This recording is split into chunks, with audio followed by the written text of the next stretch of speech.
The World Wrestling Federation. For over 50 years, the revolutionary force in sports entertainment. What's our name? Well, men on the Are you ready? Well, Here we go. Men on a mission. Bam, bang, boom. Here we go. Welcome to the New Generation Mission podcast on the Backbone Wrestling Network. I'm Tim Slomka. I'm JP. Thanks for joining us again. As always, we're on the journey to relive the new generation era to find the best and some of the worst of a wrestling time period often forgotten. Bret and Shawn, Survivor Series 92. It's Bret and Shawn, Survivor Series 97. Look beyond the pay-per-views, examine the weekly TV, see what worked, what could have worked, and what failed. We're back at it in our normal situation. So, JP, how's life going? I mean, 3 hours ago it sucked. Yes. 2 hours ago, whatever. But fresh off a terrible Bears performance, so we're in the dumps. But we're back to our normal schedule here. So after Hurricane all clean up, right? It's pretty much done. oh yeah. I mean, there's another one in the Gulf as we speak. But hey, I mean, what can you do, right? Yeah.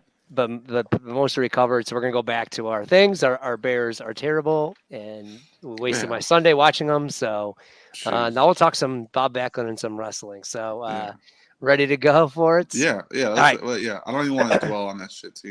Yes, exactly. So appreciate everyone. Hope last time for switching up a little bit. It was something we talked about doing. Looking at the other promotions. Like we said, we'll probably do a couple more along the way. Kind of check how things are going. But now we're back to our standard. What we're kind of known for is the TV in between the pay-per-view. So our WWF, we're going to do the fallout from the Royal Rumble. We got 2 Raws, 2 Superstars like usual. And we're back at it. So this is we'll start with Raw. This is 123, the day after the Royal Rumble. So we got Raw first. Kind of a cool intro. We get Vince kind of sitting at the ringside and kind of apologizes for what Bigelow did the last night's LLT. So pretty cool. Definitely brings this realism into it. I think as a kid, I was definitely confused by it, but pretty cool the way they started off. Vince is very apologetic. We get Shawn Michaels comes out as the ring announcer. He gets the full music. He comes out with the stripping routine, but he's going to be the announcer. This is kind of annoying that he's like the WrestleMania main event and he's still announcing. Like it just doesn't fit right. So he's going to be here the entire 2 episodes. He's not the best at commentary. I think it's just so Vince can sit next to him and play footsie probably. But I mean, I don't think there's anything else to that. There's a lot of this, even during his stripping during the, like no other announcer ever gets music or what's like Exactly. Right. Sorry, it's decent, but no one gets music or a ring gets in the ring. Like King sometimes gets his music, but definitely never gets in the ring. So this is over and above, just ridiculous. So Vince is loving that the entire time out. So then we get our first tag team match. This has been announced before, which doesn't make any sense. Why do the Smoking Guns get to cut the line, don't have to go through the tournament, and then get a title shot? So pretty ridiculous here. But we announced like 2 weeks ago that they were going to fight the winner of the tournament. So Smoking Guns versus the kind of surprise team of Holly and Kid. Why don't you want to do this one first? Yeah. So first off, for the backdrop of this as well is in Palmetto, Florida, which is like 20 minutes south of me. And if anybody thought 95 was the worst year in wrestling, visit Palmetto, Florida. It's probably, I can't fathom they ran a Raw here. I would say the average age of that town is probably like 78. Okay. It's crazy. I cannot believe when I saw that on here. I'm like, Palmetto. I know it's the Manatee Civic Center, but still, like, I mean, it's one of the smallest towns they had to have run. It's crazy. It says 2,500 were there, heavily papered. So I'm guessing they were just bringing all friends and family in there. Yeah, the big attraction is the outlet mall down there in Ellington. But yeah, I just could not fathom that. But then on to the action. Yeah, I don't get why they couldn't just do this story with the Smoking Guns, like the underdog story of the Smoking Guns beating Bigelow and Tatanka. Like, I don't know. I guess the injury must have been legit, or some kind of injury must have been legit for them. But then also, like you said, for them to skip the line was so stupid. Like, it just doesn't make any sense. And maybe let it like foster a little bit. Like, okay, couple weeks they fight or some type of thing. Like they challenge them. It's like, it gives nothing to that title win. They don't even show a highlight of them winning. You know what I mean? Right. It's like it's such an afterthought. It's like, what was the purpose of that tournament? Yeah, and it just doesn't. I don't know. It doesn't. I get they want like 1, 2, 3 Kid to be this like upset guy, and like that's his story, I guess you could say, but just doesn't make any sense. As for this match, this is a pretty solid match, way longer than I thought it would be. Like I was like waiting for it to end, and then I think it went around 20 minutes. But pretty solid stuff. Like it's kind of weird having a babyface match in '95 WWF. Like it just doesn't fit. Yep. So the crowd really isn't as into it as they would be. But as far as like a standalone match, I think they mesh well together because the Guns may not look like it, but they're pretty big dudes. So they can kind of toss these guys around a little bit and work a solid little story. But the Guns do end up winning the title, so not a long reign for Kid and Holly here. Like it's cool, the Guns are champions, whatever, but just very weird circumstances. I just don't understand why this. Like, there had to have been something else. Yeah, we're missing something. For it to shake out like this. Like I just don't understand. I don't understand why you're putting a team in there like transitional babyface team. Like usually that doesn't happen either. Like usually you put on a heel for them to lose the titles to the Guns. Like I don't know. It just very weird stuff. But yeah, nonetheless a solid match and kind of some focus on the tag division that doesn't really happen ever. Yeah, I mean, my notes were the stupid one. They faked the rodeo injury. Like that was just stupid. Face on face, I put face on face does not work. I said this is no Hogan Warrior. Like it's a little bit too long. Again, you kind of like it comes out of nowhere. You don't even show highlights of the kids winning the title. There was some good action in there. There was a suplex into a drop kick, which was awesome. The Guns acted like heels during that, but like we're gonna celebrate them winning and lead them to WrestleMania. Like that doesn't make sense. There was a line where Vince talks about Bob Holly being a spark plug. It was like so lame. Oh, yeah. And then when they win, there were a bunch of girls screaming for the Guns. Some of their Guns were a little bit more over. You know, and I put Holly's such a loser in this because like Kid looks good in the match, but like Holly gets all the like just completely gets beat down the entire match. We get a terrible interview afterwards. Where they basically say like they weren't ready for him. Like this is BS. Like everything we said for the first 5 minutes, they basically do it. But Bob Holly can't get it out as well as you and me did it. So Kid just stops. He stops in mid sentence and goes, "Oh, I'm just taking over." Because this is live. He's like, "No, this is terrible." Imagine 1995 1, 2, 3 Kid cutting your promo off. I've never seen. I don't think I've ever seen that before. Right. I literally like clearly just like no, you don't. This is like you screwed up like the way we're supposed to do this. Like I'm just taking over. It was amazing. He's such a terrible promo too. So it's like if he thinks you're bad, you just got to scrap the whole thing. Yeah, it was so funny. So basically, they say like, hey, this was unfair, even though they kind of knew about it before, like last week, before the Rumble. But again, I don't think they signed a contract. Like a whole bunch of BS is in this legally, but they basically say, hey, we want a rematch. So we'll kind of see where that goes from that. Anything else? No, I think we're good on that one. All right. Then we get the Rumble report. So we really get a lot during this match, right? This is the big time where they're trying to focus on the replay, show the highlights like coming out of that. So we get a long Todd promo and then a pretty well put together package of the Rumble. Like I said, the Rumble on paper kind of, or like in quick footage looks pretty good. It was just, like we liked a lot of it. It's just some of the stuff that happened during the Rumble was pretty rough. We get IRS out. And he brings the urn and some druids. I can't believe the druids are still around there. And we also get this Rowdy Piper phone call, Manic phone call.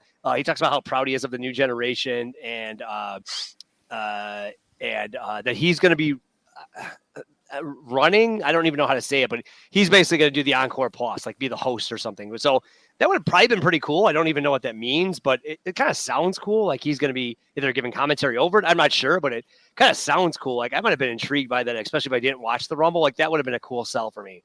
Right. So pretty cool that he's back. I don't think I remember that he was coming back like this early, but he's obviously for some reason back involved. And standard IRS match. Can't believe the Druids are still around. And the big thing was about, hey, they have, Corporation now has the urn. Right. Yeah, I didn't think Piper was involved with the WWF in '95 at all, so that kind of threw me for a little loop there. I didn't think he came back until the Gold Dust stuff, so that just kind of I didn't expect that, I guess. So after that, we do get a Man Mountain Rock vignette. Yep. He's kind of growing on me a little bit. Like he's kind of being like the stoner kind of grunge guy. I'm guessing they're going grunge. Grunge is still kind of strong in '95, I guess. With like Nirvana's dead and Pearl Jam sucks. But How dare Alice, you? Podcast is over. Podcast is over. Hold on. Podcast is over. So there's 4 prominent grudge bands.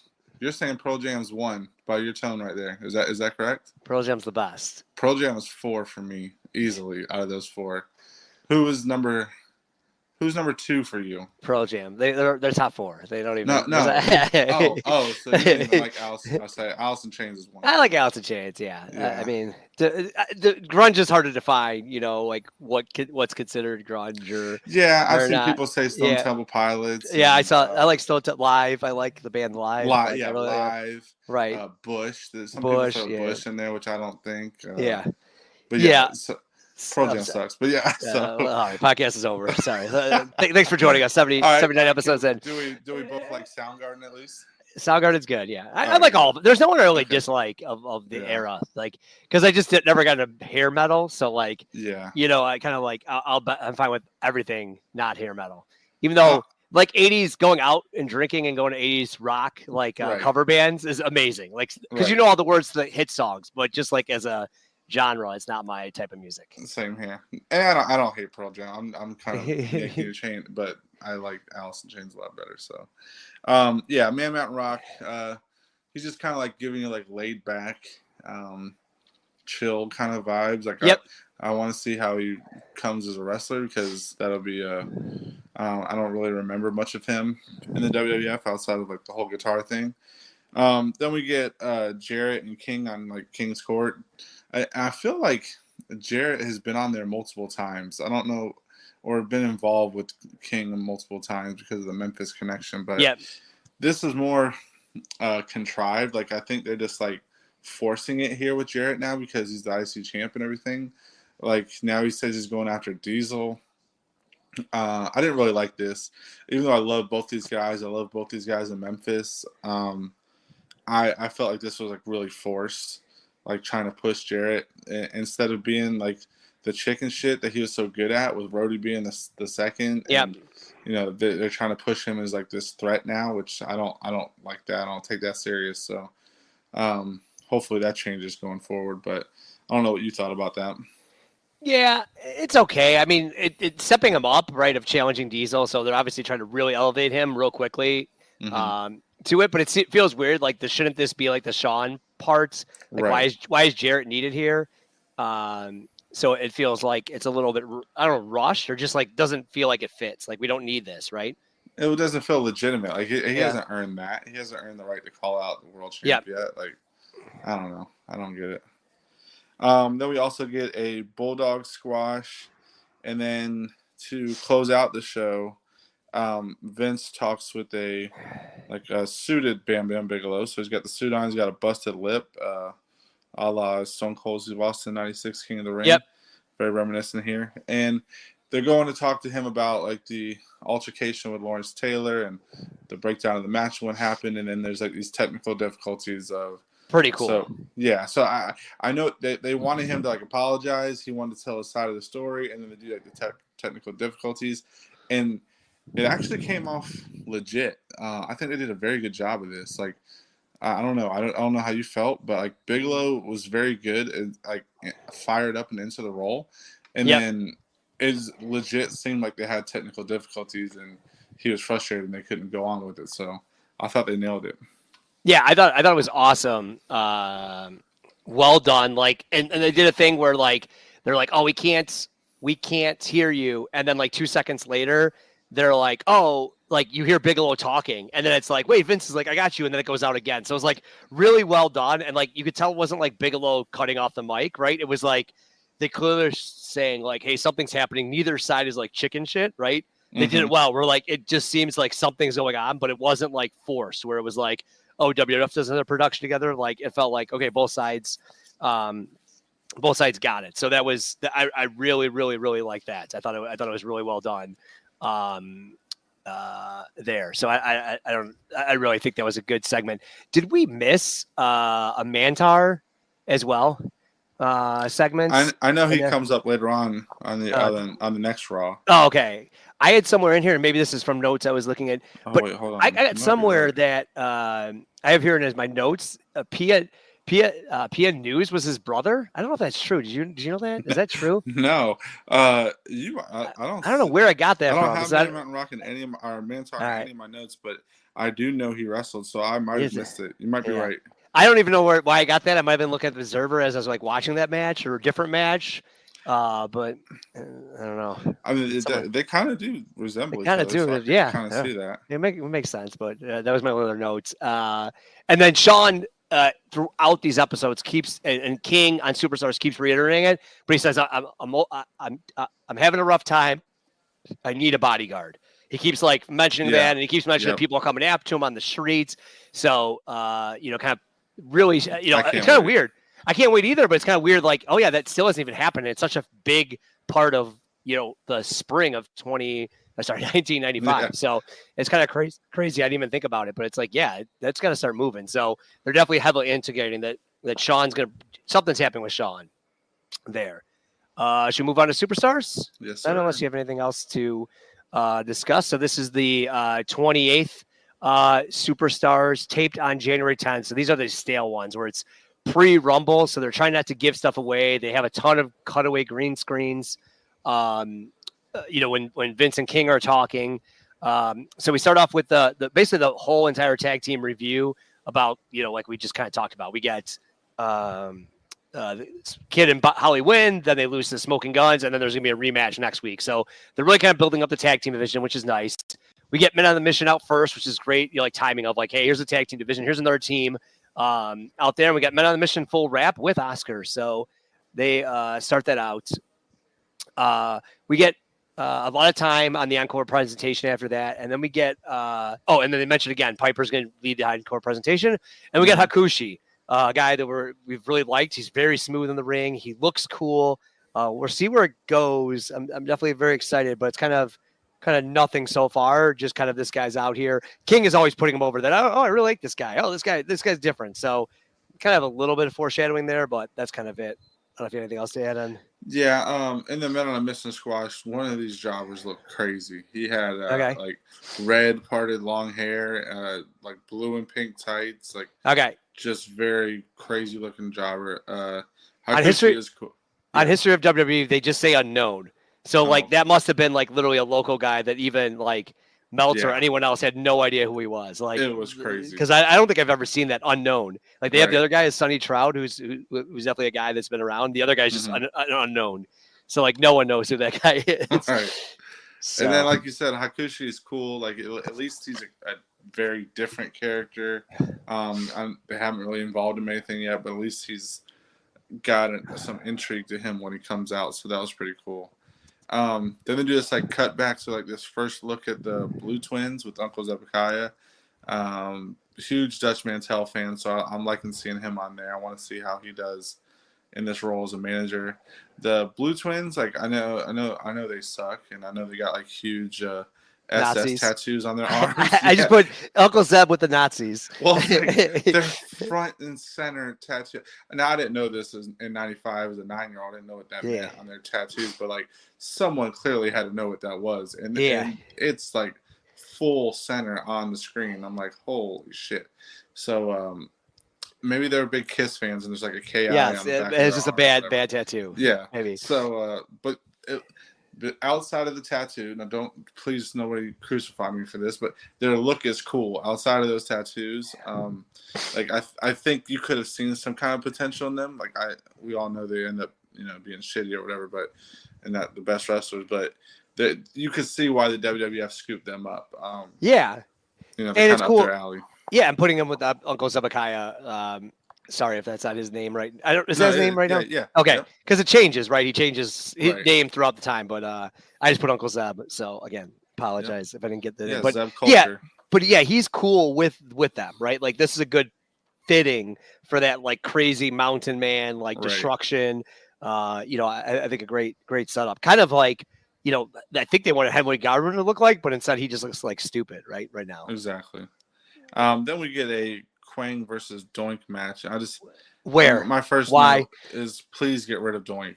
Why is Doink still here? Like, I know his days have to be numbered. I want that number to hurry up. So Kwang was wasted. I feel like Kwang is just like a wasted character. I know his time isn't that long either as far as the character itself goes.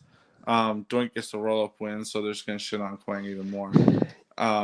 But yeah, can I get my commentary on that? I mean, my first note was I can't believe the ratings are down with a match like this. They do know. I mean, this is the first time we've had like two main guys fight each other with zero promos or like they didn't announce at the beginning. Right. It just showed up. So like that's the first time they've ever done that. Like usually they're like bragging about like, ooh, this marquee matchup. Nothing. Doink came out and then all of a sudden I'm like, wait, he's fighting Kwang? Like where did this happen? Doink wins too to really shit on Kwang. And then we get at the end, Dink bites Harvey Whippleman. So and it seems like a Dink Harvey Whippleman feud is coming our way too. Yeah, I never wanted Kwang to miss somebody in the face so much than Dink. Like I wish Dink would have left with a face full of mist, green mist in his face. But yeah. And then there's also a Owen squash followed by Man Mountain Rock comparing wrestlers to playing the guitar, which is a little weird. I don't think there's really a correlation there, but maybe he was going a little sexual with that or something. I don't know. Yeah. Yeah. So I'll give you this debut match. Oh, okay. Kama. Yep. Kama, the Supreme Fighting Machine. So his music kind of sounds like Papa Shango's music. Like you know whose music that is, right? No, that's too much. That's Brian Christopher and Scott Taylor's music. I could not stop the original. The original, not the dance part. Yeah, not too cool. I just make sure it's clear for everyone. Kama was not coming out to Too Cool. Oh, could you imagine that? But it sounds a lot like Papa Shango, like a Papa Shango type song. I'm like, why did they just not bring him back as Shango? I think there was talk of it that originally. Oh no, there was. He's even got like what do they call it? Like photo shoots or whatever of him. Oh, okay. And he has like slightly different paint. It looks so cool. Okay, awesome. I wish they would have done it. Yeah, so he comes out. He's fighting, a very martial arts type style. So I think they're trying to jump on something how the UFC had just kind of started. So they're trying to present him as like a supreme fighting machine, that type of fighter versus like a pure wrestler. So it was a short match, but I think we'll see a lot of this early on from him where he's more of like a boxing martial artist versus a wrestler. Right. So definitely trying to sign that. And then we get our big boy Luger out for a quick match there. They also talk about where did I miss this? Next week we're gonna Henry Godwin versus Taker. So a cool match. Definitely Bone Street Crew buddies fighting next week, but pretty cool like lead up to that. So all right, superstars. There was a lot of talk about the encore presentation. I put in my notes here again that the Piper's gonna be doing extra commentary on that. That's just a really cool, different idea. So they spent a lot of time on kind of regrouping what happened. We don't have any WrestleMania reports through this superstars, but definitely starting to really close the books on Royal Rumble. So should we move on to the next Raw? Yes, sir. So we get the next Raw taped the same night as the last Raw. So this is 1:30 Monday night, but not live. So the other one was live. So we start off with our classic fake green screen of Vincent and Shawn. Regrouping kind of what has happened. I think they do this anytime they want to like redo the storylines that they maybe taped before. So fake, terrible. Shawn just danced the whole time. It was really annoying to begin with. Do you want the fat match or do you want me in the fat match? Which one you can have the fat match. All right. So we get a pretty cool match in theory. It's King Kong Bundy versus Mabel in an over the top rope match. The crowd was so into it at the Rumble. The crowd's into it at this, and this is a dud. Maybe you think differently, but they kind of bump each other's bellies. They kind of line up. The crowd is definitely like, man, this is going to be something cool. And then IRS and Tatanka come in after 2 minutes and just beat down Mabel, and that's it. Like, I don't think there could have been like I wasn't excited about the match, but like just for that just to happen, like that was stupid. We do get Luger and Mo coming out, and then we'll talk about later, but they kind of announced that they're going to all the 6 of them are going to have a 6-man next week, but it was just kind of bland. The buildup could have been cool of like showing highlights of them in the Rumble. They just kind of rushed this match and rushed this thing, which could have been cool. Maybe they didn't want either guy to go over, like just worried about how that would work. Fine about that, but it was so lame. And something the crowd was into and could have been cool. So, and it maybe went 2 minutes versus a segment that could have been like 10, 15 mintes at least. So I don't know your thoughts on that. So my thing is, first, it feels like they want Mabel as a single star. Just the way they present him in singles matches a lot. Yep. And they just don't know how to go about pushing him. This is the kind of match that the WWF usually does very well. Like a gimmick of 2 guys that aren't the best wrestler, but they put a dressing on it, Didn't we really like Yoko versus Earthquake? I feel like we did, right? Yeah. We really liked that one, yeah. Yeah, I love that. Yeah, stuff like that, like fun gimmick stuff, right? Like not serious wrestling, but the carny side of wrestling kind of thing. This was just terrible. Like this is something that could have been fun. I feel like they could have really had a lot of teases and stuff and got the crowd into it, but they just and especially with like IRS and Tatanka coming in, like you said, it just didn't do anything. I just feel like it was a complete dud. So didn't really do it. And then especially you're gonna push Bundy to face Taker. You're not even letting him toss Mabel himself. So it just didn't do any favors for anybody. So after that, we get to another attempt at a Bigelow interview. And Bigelow is just awesome in this. Like he's telling Vince, like, you really know how to stick it to me, because he's like cutting the mic off and not giving him his time. Vince is like going with like a serious tone, saying that Bigelow was left alone and embarrassed after he got his lip busted and got the upset victory against him. And and Vince says like all these fans that paid, they're entitled to laugh at him, which is a line that's really weird coming from Vince, because like when the signs start happening and stuff that they don't like, and they confiscate people's signs and T-shirts and stuff like that.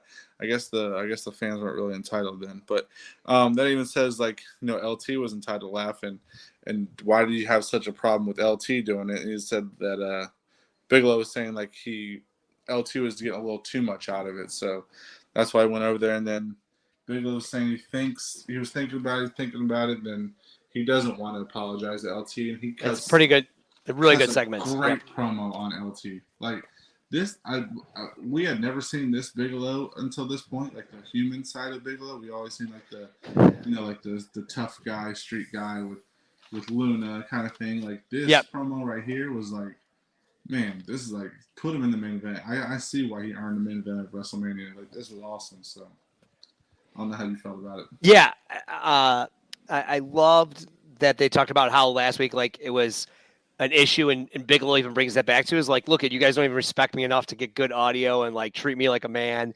Right. And then the best is like Bigelow, if I shoved him, I should have shoved him harder. Like he basically says like, I didn't even do what I wanted to do. And he challenges LT to a match. So pretty cool there. And then Vincent and Shawn during this is like in front of a green screen. So they clearly, what I think probably happened, though the segment is awesome, I'm guessing they taped something. They didn't like it. So they said, okay, we're going to, like, I'm guessing they're just working with the LT of what was going to happen. But they clearly have like vetted this a couple times.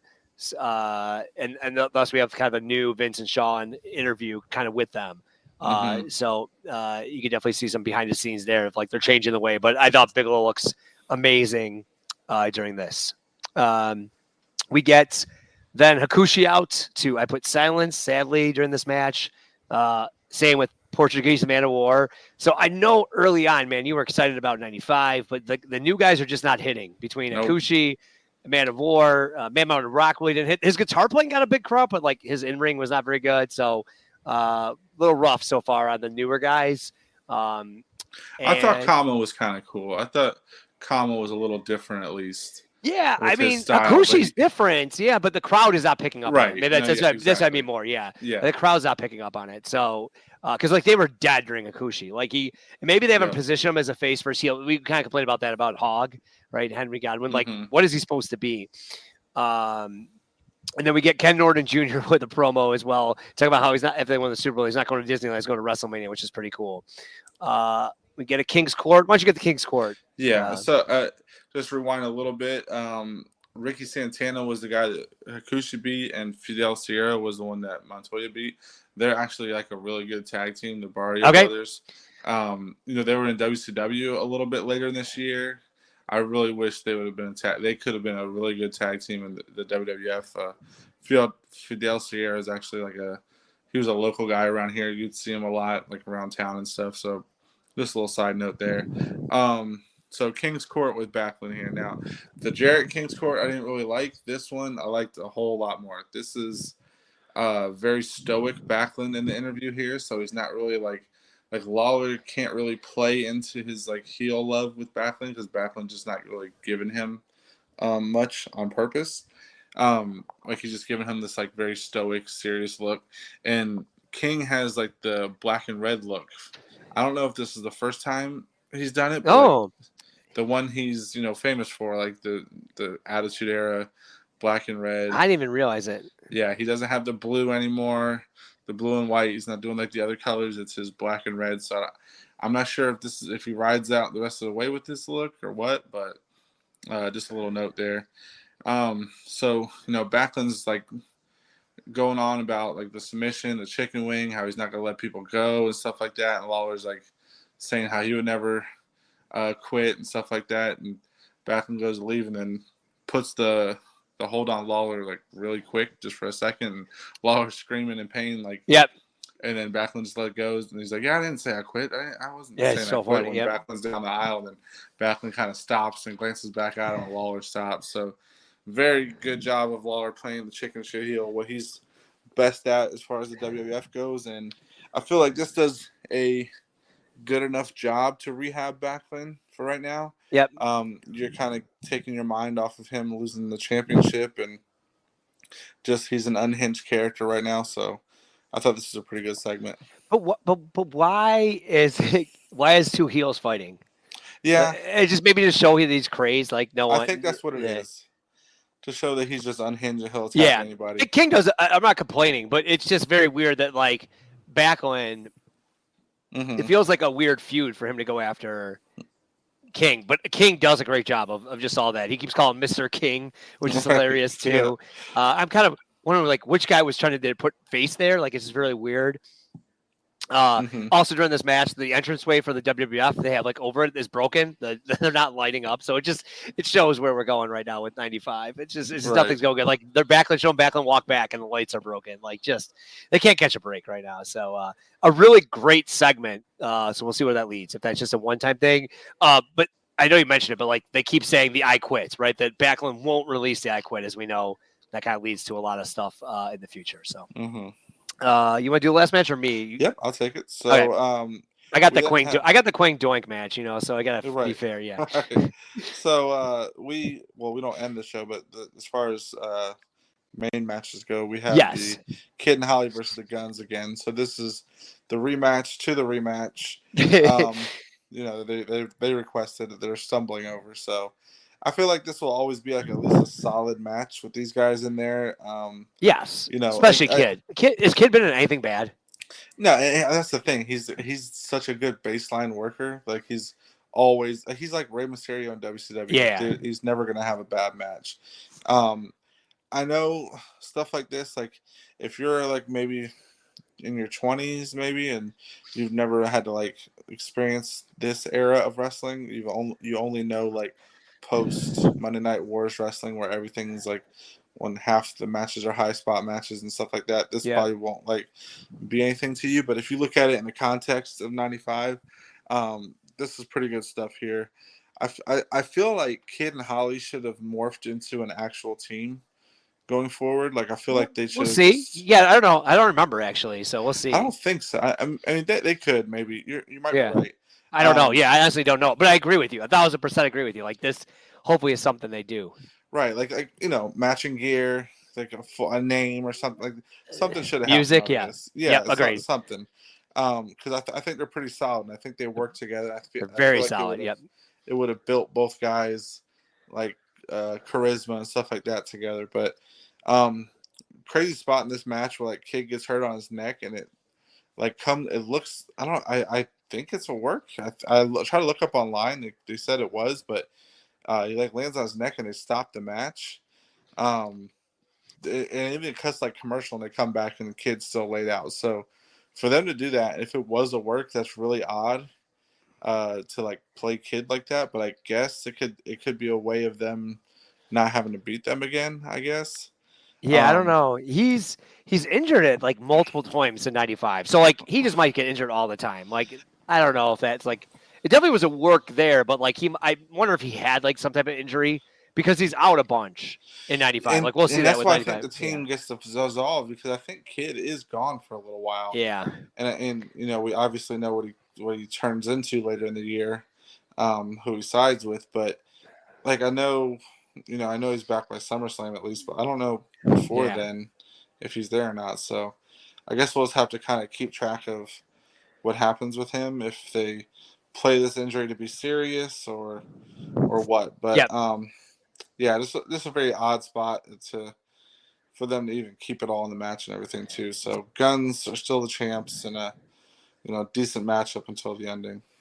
Yep, totally agree. Yeah, definitely a little bit disappointing, but obviously they're trying to build it up, like not have them lose again, which is a good idea. So again, if this was all work, I like it. Like just something different than the standard, like let them lose. So I assume that's maybe what happened here. But again, I kind of interesting to see if we see Kid a lot more. But he's been great at everything, so it was a solid enough match. But disappointing that they kind of got jobbed out here, kind of. Right. And then we get Kama. Sorry, I don't know why I have. Yeah, it's a Kama squash at the end. Okay, it's something different. Okay, I don't know what I put there. So he comes out for a squash. It's so funny that he has the undershirt underneath his wrestling thing. I don't know what that's for. If it's tattoos or something. Well, they probably want to cover up his tattoos so maybe people don't know it's Papa Shango. Yeah, I don't know what. Yeah, definitely. But I think he loses that along the way somewhere. But I don't know. I can't remember. Yeah, so his action figure doesn't have it. Yeah, right. Yeah, so it was some reason. He also fights Jumbo. Beretta. Jumbo is definitely Jumbo. He looks like his outfit. I kind of put like he's like the penguin suit, like the way he looks like from Batman 2. Like he's got this teal neon blue suit. It looks ridiculous. Kama beats him pretty sick. Again, silence in this guy's match from the crowd. Again, I think Hakushi, Kama's look cool. Henry Godwin's is definitely a big dude, but they've kind of not been put up on the crowd, which is kind of maybe you just got an apathetic crowd. And like you said, this crowd especially is like heavily papered, so probably no one's watching TV. Like they probably got paid to go there. So silence to end the show, but kind of try to build up a new heel by making him destroy this kind of fatter individial. Anything else that you wanted to add on? Nope, I think we're good. On that. All right, we got the last superstars. We got 2-4. So again, this was taped on January 10th, so pre-Royal Rumble. So we get again a lot of green screens with Vincent and Jerry the King Lawler. We start off a Taker versus Henry Godwin. I put Bone Street Crew match. It's kind of weird on this. You can't tell if Hog is or Henry Godwin's a face or heel, but this kind of solidifies him as a kind of heel. He does a great job in this match. A very solid match. Yes. I don't know if glad we're on the same page. Two of them have worked together, but they make Henry Godwin look legit. He's a big dude. Like he's almost towering over Taker. Like not like Giant Gonzalez towering over, but like he's as big of him. He's a little bit wider than Taker kind of was at this time, right? Like he's got good. They do a lot of reversals. Like Taker can't get the tombstone on him. Which is amazing. Like kind of does anyone really reverse the tombstone on Taker? And I don't think really yet. And he finally gets him with the choke slam. It was really awesome that they gave this newer guy a big match. Again, I'm guessing they're buddies at this time, so Taker wanted to look strong from, but really, really solid match. I was very impressed by both guys. And I thought it was a lot of fun. Man, I'm so glad you like this match. Okay, I watched this match and I was like, holy shit, this is a hidden gem match. Like, This is one of those matches that I've never heard anyone talk about. Nope. That I think if Henry Godwin was presented like this, he'd be such a badass. Like, he looked so good. His clotheslines were good. He got good stiff offense. Taker selling.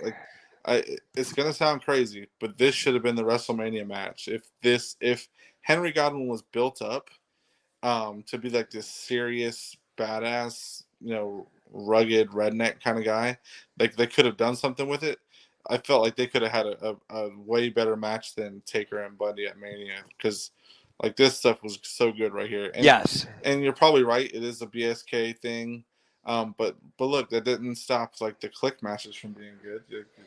They're buddies, so they're gonna want to we'll see sell for them. So we'll see if this does anything. Like we know, like I think I knew that the Mania match couldn't be replaced. Like that was got to be Bundy. I mean, it's atrocious. It's atrocious and anything, but like this is definitely a step up. I wonder if Henry Garvin's gonna be good like this for a while. I mean, he's in the Fed for 98, 90, like right. He's there for a while, so he's obviously a guy they count. I think he's there till he's a long time. Yeah, man. Yeah, he's there for a while, so he's a guy they count on for a lot. Like, so this just shows him. So I wonder if we'll get a bunch of hidden gems from him. He's kind of a bruising guy when he's even with Midian, right? Like, I think that'll be kind of cool stuff that we see from him. I go for it, but I don't remember it that much. But this was definitely, like you said, a hidden gem. Yeah, it just popped out of nowhere. Another guy that could have been kind of in that same role because his offense is kind of cool is Mantar. He's next. Yep. We'll get a Mantar squash. I mean, I think the gimmick kind of saddles him a little bit to where he's not going to be taken seriously. But his offense would have been cool to like a Mantar versus Henry Godwin match is something I want to see now. And I never thought I'd say that before. So then you also get the shitty Bushwhacker squash. How dare you? Another Man Mountain Rock vignette, and then a King Kong Bundy squash. So a murderer's row of, I don't know, maybe 15 minutes of screen time that just nothing happened in the middle of the show here. So yeah, I got Mantar at 401 pounds, which is crazy because he doesn't look that fat. I'm just disappointed that no headdress. Again, another guy silent from him, and they got Jim Cornette out there just to make sure he's a heel. They do show a recap of the LT Bam Bam to date, and they say LT is going to respond next week. So I thought that was cool. The Bushwhackers again get a good pop coming out. I just put in my notes like way more than like Man of War is getting. So like they're not building new stars. They're in the crowd pops in their entrance, and then the crowd pops in the entrance, and then nothing else. Mm-hmm. And let me see. Well, they don't like. A lot of criticism has been that, from Hogan, so since '84, they never built a solid babyface up until, they didn't do it right with Cena, I guess. I don't even know when. Maybe Cody Rhodes now. Like they have like Men on a Mission so over with the crowd when they first debuted in that whole act, and they flatlined it. So it's like, why don't they want babyfaces to get over? I don't get it. Yeah, I just put but the definitely the Bushwhackers are over when the match, like when they come out, but then during the match they're kind of silent. Exactly. I do have something about Bundy being so big, so maybe he looked extra beefy during his match, but that's my only note. That shows you what King Kong Bundy is. I do like the 5 count pin. I think it's a cool move. And that's it. We get before we get the last 2 matches, Shawn Michaels, they do another sit down interview. Oh no, is he on the Heartbreak Hotel? Heartbreak Hotel. Yes, and he talks about how he's going to have Diesel come out, but he really needs a bodyguard, before he brings Diesel out. And then finally he does, and Diesel's a cutout. Pretty funny. This was taped at a house show versus actually at the taping of Superstars. So it's obviously something new. They were switching up the reason to do it. It's pretty funny and classic, like looking segments you've seen where like Shawn sitting next to the cardboard cutout. It's pretty funny. He's like mocking him when he says he's afraid of Shawn, but the crowd boos a ton. They're not booing at Shawn Michaels. They're booing because they were promised Diesel and get nothing. Exactly. So that was a cool idea and segment, but maybe at the house show it led to something more. But kind of on this segment, the crowd was definitely pissed off at it. We get another 2 squashes. Again, you talked about the last round of squashes. We get a whole bunch more. We get Duke the Dumpster Drosy match. King says that Bret Hart is racist towards Japanese people in the match, which is just a weird. It's not even during like Hakushi's match, so I don't ever understand it. And then we get they're talking about Adam Bomb right in between that. We get they talk about Adam Bomb versus Shawn Michaels next week. Random match. And we finalize up with the Blue Brothers coming out, and they're quick squash. Like I said, they're with Uncle Zeb there. They're pretty cool looking. Standard squash, but the problem with this is this squash, right? All in a row with nothing big in between. nothing really setting up, and then they end with Shawn Michaels and Adam Bomb feud like in the back hallway, which is kind of cool. But it's like there was nothing else that happened for about a half hour in between. So yeah, I mean the Heartbreak Hotel stuff seemed canned too. Like it was, like you said, from a house show. So like literally from the Taker Godwin match, which was so good, it just fell off a cliff the rest of the show. So, and it sucks because like the Blue Brothers kind of interesting, kind of see where they're gonna go. Mantar is just kind of in the middle of things. Like they could have really made another character versus character match instead of nothing but squashes. But yeah, how we've seen how these tapings go sometimes where. Yeah, it's literally just filler. So, like the Shawn was cool idea and funny, but it's just like that wasn't a big like it didn't lead to anything, right? Like we already know that's a main event. We already know that, so it's like nothing really came out of it. It was cool, done, and funny, like type thing, but that was it. Mm-hmm. Like so. Anything else that we missed along the way of these superstars? Should we move on to awards?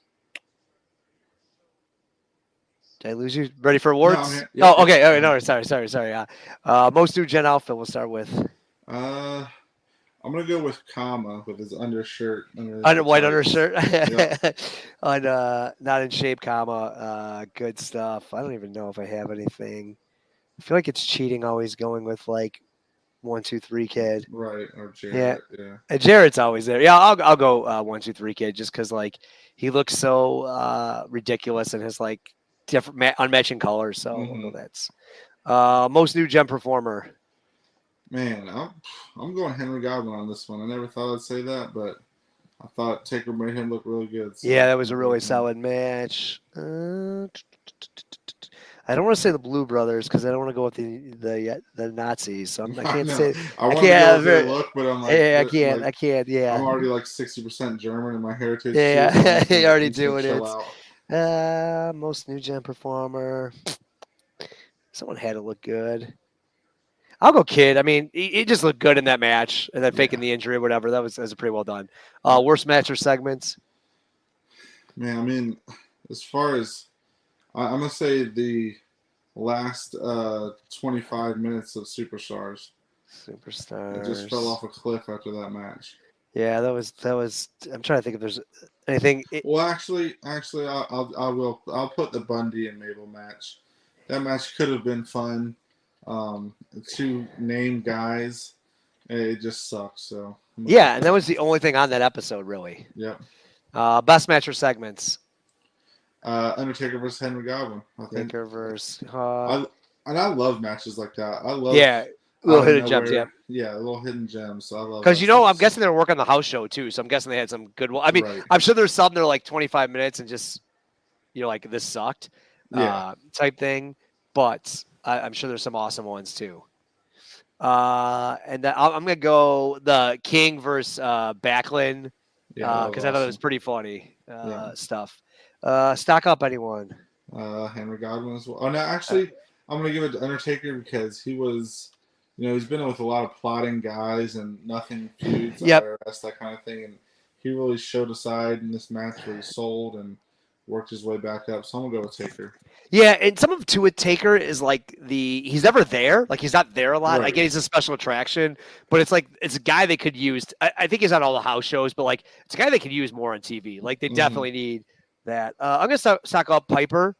I'm going to go, I thought that was pretty cool idea of him doing the commentary and stuff. Like, obviously, it could have been crap, but I think coming back, like, doing that, like, those promos, like, that definitely intrigued me. So I'll go Piper just because, like, I thought he kind of left lame last time with the King stuff. This could be cool. So we'll go with him. Who's stocked down for your... I mean, like, yeah. Nothing. Nobody was, like, atrocious, I guess. Well, actually, I'm going to go with Kwang. He lost to Doink. So.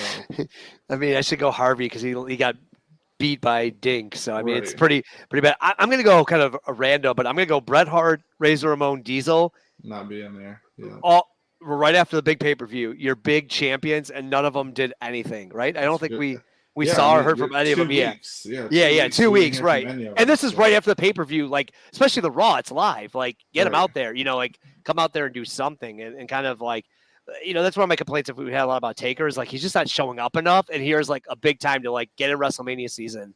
That's a good call. We didn't mention him, but I think we should give a lot because he was in matches. But Bam Bam deserves some big pops for those 2 interviews, like faking it during the technical, and also like the second one where he's like, no, I wish I pushed him harder. Like that was really well done by him. I think he'll get a lot over the next 2 months. He's. I mean, he probably should have been my stock up guy, but yeah, he's. I think Taker's. I mean, I think our answers are great, but I think he wasn't in any of our awards, but probably because he just didn't have matches. But his segments were to A+, and it leads to, like you said, this guy looks like he belongs in the main events from it. So, all right. Anything else before we wrap up? No, man, I think we're good. All right. Well, thanks everyone for welcoming us back. We'll keep moving along to WrestleMania 11 the next couple of weeks. We'll see everyone for some Raw and Superstars next time. So, thanks for all the listening, rating, reviewing, and see you in 2 weeks. Yes, sir.